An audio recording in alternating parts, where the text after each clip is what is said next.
आज बात गोविंद बल्लभ पंत सागर की, जिसे आप रिहंद बांध के नाम से भी जानते हैं और पहचानते हैं। क्षमता के हिसाब से देश का सबसे बड़ा बांध। रिहंद बांध प्रोजेक्ट का काम लगभग 1954 से शुरू हुआ और साल 1962 तक बांध बनकर तैयार हो गया। बांध के निचले हिस्से में बिजली बनाने के लिए 6 यूनिट लगाई गई। एक यूनिट से 50 मेगावाट बिजली का उत्पादन होने लगा। ऐसे में सभी 6 यूनिट के काम करने पर 300 मेगावाट बिजली उत्पादन होने लगी। रिहंद बांध से बिजली उत्पादन होने के बाद कई सुपर थर्मल पावर स्टेशन भी बनाए गए, जो सिंगरौली, विंध्याचल, रिहंद, अनपरा और रेणुकूट में स्थापित किए गए। ये कहना गलत नहीं होगा कि सोनभद्र ही इसकी नींव है। रिहंद बांध ब्रिटिश द्वारा छोड़े गए बुनियादी ढांचे का विस्तार किया गया, जिसे भारत के पहले प्रधानमंत्री जवाहरलाल नेहरू ने बांध का उद्घाटन किया। अब आइए जानते हैं कि रिहंद बांध बनाने के पीछे की कहानी।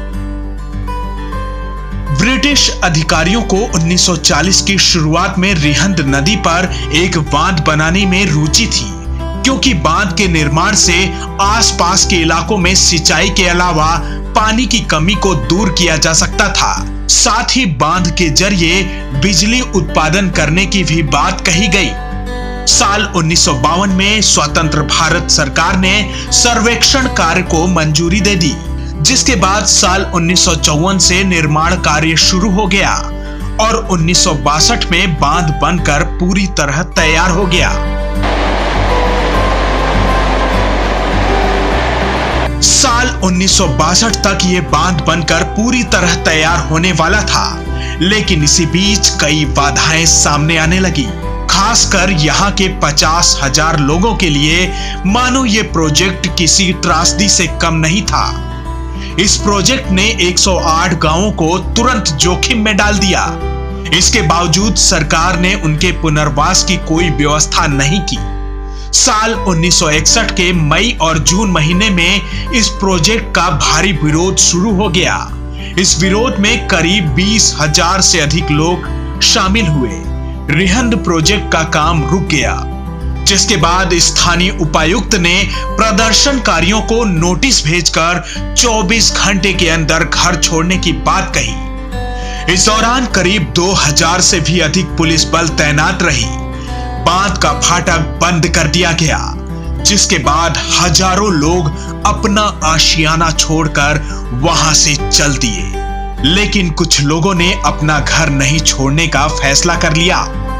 लेकिन जैसे जैसे पानी भरता गया, उन्हें भी घर छोड़ने पर मजबूर होना पड़ा, जिसके बाद साल 1962 तक रिहंद बांध प्रोजेक्ट पूरी तरह बनकर तैयार हुआ और तत्कालीन प्रधानमंत्री जवाहरलाल नेहरू ने बांध का उद्घाटन किया।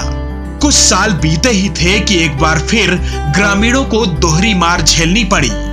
1965 में कोयला खदान खोलने के लिए ग्रामीणों को फिर से घर से बेघर कर दिया गया।